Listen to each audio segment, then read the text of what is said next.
सुप्रभात, मैं गीतांजलि लेके आई हूँ नॉन स्टॉप खबरें बाइन टाइम्स की ओर से। ड्रग्स को लेकर बॉलीवुड एक्टर विवेक ओबेरॉय के घर पर बेंगलुरु पुलिस की छापेमारी। बॉलीवुड एक्टर विवेक ओबेरॉय के घर पर बेंगलुरु पुलिस ने छापेमारी की है। बेंगलुरु पुलिस के 2 इंस्पेक्टर ने गुरुवार 1 बजे छापेमारी की शुरुआत की। यह छापेमारी विवेक ओबेरॉय के साले आदित्य अल्वा के मामले में की जा रही है।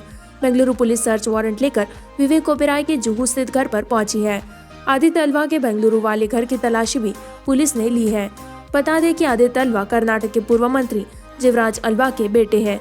उन पर कन्नड़ फिल्म इंडस्ट्री के सिंगर्स और एक्टर्स को कथित रूप से ड्रग्स सप्लाई करने का इल्जाम है। बॉलीवुड की तरह साउथ में भी ड्रग्स को लेकर खुलासे हुए थे। गरजे सीएम उद्धव ठाकरे, मुंबई से बॉलीवुड को खत्म किया तो बर्दाश्त नहीं करेंगे।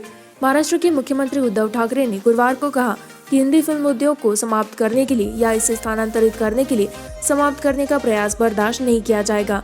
ठाकरे का बयान कई एजेंसियों द्वारा अभिनेता की जांच की पृष्ठभूमि के खिलाफ आया। सुशांत सिंह राजपूत मृत्यु और उसका मीडिया कवरेज, जिसे कुछ लोगों ने बॉलीवुड को लक्षित करने के लिए एक जानबूझकर अभियान के रूप में देखा था।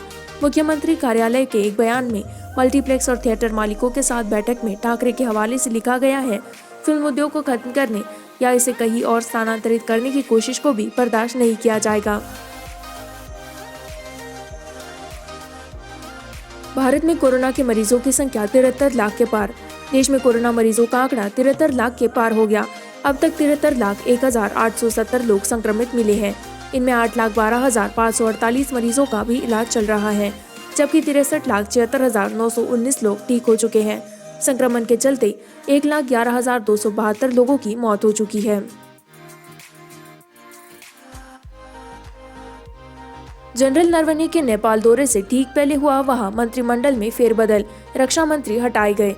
नेपाल के प्रधानमंत्री केपी शर्मा ओली ने अपने कैबिनेट के सबसे भरोसेमंद सहयोगी और सरकार में उप प्रधानमंत्री रहे ईश्वर पोखरेल को रक्षा मंत्री के पद से हटा दिया है। भारत के थल सेना अध्यक्ष जनरल नरवणे के नेपाल दौरे की घोषणा होने के कुछ घंटे बाद ही प्रधानमंत्री ओली ने उप प्रधानमंत्री पोखरेल से रक्षा मंत्रालय की जिम्मेदारी वापस लेते हुए अपने पास रख ली। पोखरेल फिलहाल पीएमओ के कैबिनेट के रूप में काम करेंगे। नेपाली सेना के साथ लगातार विवाद में बने रहने के बाद रक्षा मंत्री को उनकी जिम्मेदारी से हटाने की चर्चा है। भारत से सीमा विवाद के बीच रक्षा मंत्री रहते हुए ईश्वर पोखरेल ने नेपाली सेना के प्रमुख को जबरन काला पानी भेजा था, जबकि नेपाली सेना का स्पष्ट मानना था कि भारत के साथ कूटनीतिक या राजनीतिक विवाद में सेना को न घसीटा जाए।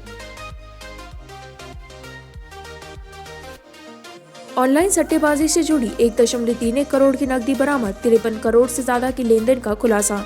मध्य प्रदेश पुलिस ने मोबाइल ऐप के जरिए अंकों पर ऑनलाइन सट्टेबाजी में शामिल गिरोह के खिलाफ जारी जांच के दौरान 1.31 करोड़ रुपए की नकदी बरामद की है। पुलिस के एक अधिकारी ने यह जानकारी दी। अधिकारी के मुताबिक जांच में यह भी पता चला है कि गिरोह के सदस्यों ने गरीब और मजदूर वर्ग के लोगों के दस्तावेजों का दुरुपयोग कर बैंकों में फर्जी खाते खोले, जिनमें पिछले 6 महीने के दौरान ऑनलाइन सट्टेबाजी की 53 करोड़ रुपए से ज्यादा की धनराशि का लेन देन किया गया। पुलिस निरीक्षक ने बताया कि गिरोह के सरगना वर्मा ने इंदौर के एक सॉफ्टवेयर इंजीनियर से मोबाइल ऐप विकसित कराया था।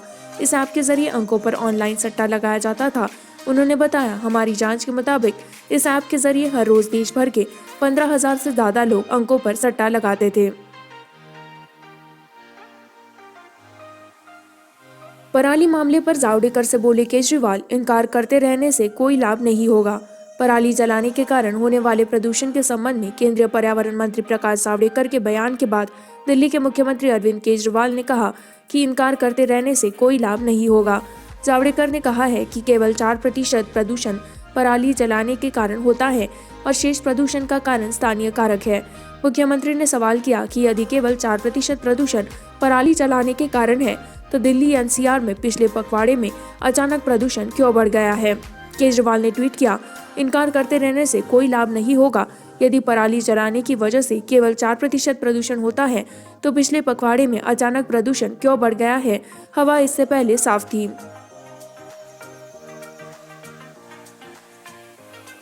ओटीटी प्लेटफॉर्म्स नियंत्रित करने के लिए याचिका पर न्यायालय का केंद्र को नोटिस।